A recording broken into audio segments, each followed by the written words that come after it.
بسم اللہ الرحمن الرحیم۔ شروع اللہ کا نام لے کر جو بڑا مہربان نہایت رحم والا ہے۔ بن محمد نعیم۔ السلام علیکم ورحمۃ اللہ وبرکاتہ۔ نحمده ونصلي على رسوله الكريم اما بعد، اعوذ باللہ من الشیطان الرجیم، بسم اللہ الرحمن الرحیم۔ قال اللہ تعالی الذین ان مکناہم فی الارض اقاموا الصلاة وآتوا الزکاة وامروا بالمعروف ونہوا عن المنکر۔ ارباب علم و دانش، استحکام کا معنی کسی شے کو مضبوط، برقرار اور سالم رکھنا، اور کسی بھی قوم کی سالمیت، وقار اور اس کے ملک اور اداروں کی بقا در حقیقت آئین کے ساتھ مشروط ہوا کرتی ہے۔ عزیزان من، قومیں صدیوں کا سفر طے کرتی ہے، تب جا کر کہیں سیاسی، معاشرتی، سماجی اور معاشی اعتبار سے استحکام دیکھنے کو ملتا ہے۔ جی ہاں، وطن عزیز پاکستان کا اب تک سفر دیکھا جائے تو جہاں ناکامیاں، اندیشے اور چیلنجز دکھائی دیتے ہیں، وہیں ان چیلنجز سے نمٹنے اور مشکلات پر قابو پانے کا عزم بھی واضح دکھائی دیتا ہے۔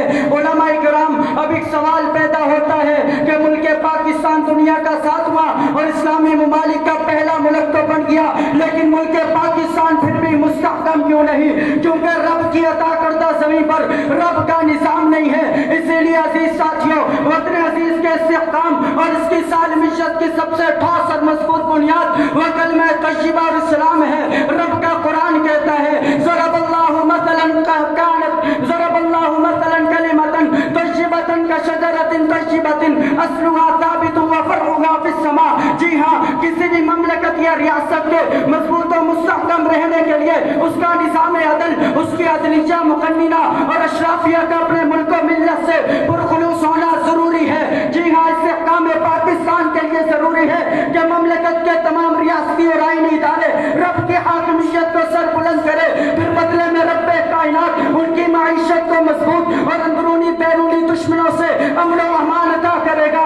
رب کا قرآن کہتا ہے الذی اطعمہم من جوع وآمنہم من خوف۔ جی ہاں، استحکام پاکستان کے لیے ضروری ہے کہ رب کے ساتھ وفاداری کی جائے، کیونکہ جنہوں نے رب کے ساتھ وفاداری کی، رب نے ان کی مثالیں قرآن میں نقش کر دی۔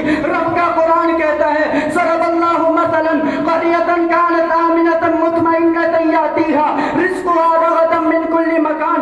علماء کرام، میرا عنوان کا دوسرا پہلو ہماری ذمہ داریاں کیا ہیں؟ جی ہاں، استحکام پاکستان کے لیے ہماری ذمہ داریاں یہ ہے کہ ملک پاکستان کے مختلف شعبوں کو مضبوط و مستحکم کرنا پڑے گا، آئین اور قانون کی پاسداری کرنا پڑے گی، نظام عدل کو نافذ کرنا پڑے گا، نظام تعلیم کو بہتر بنانا پڑے گا، امر بالمعروف اور نہی عن المنکر کا کما حقہ مصداق بننا پڑے گا، شرک و بدعت کا خاتمہ کرنا پڑے گا، سود کا خاتمہ کرنا پڑے گا، حدود اللہ کو نافذ کرنا پڑے گا، اپنی سیرت و صورت کو پیغمبر علیہ السلام کی سیرت و صورت میں ڈالنا پڑے گا۔ اسی لیے تو علامہ اقبال نے کیا خوب کہا تھا، اپنی ملت پر قیاس اقوام مغرب سے نہ کر، خاص ہے تقدیر میں قوم رسول ہاشمی۔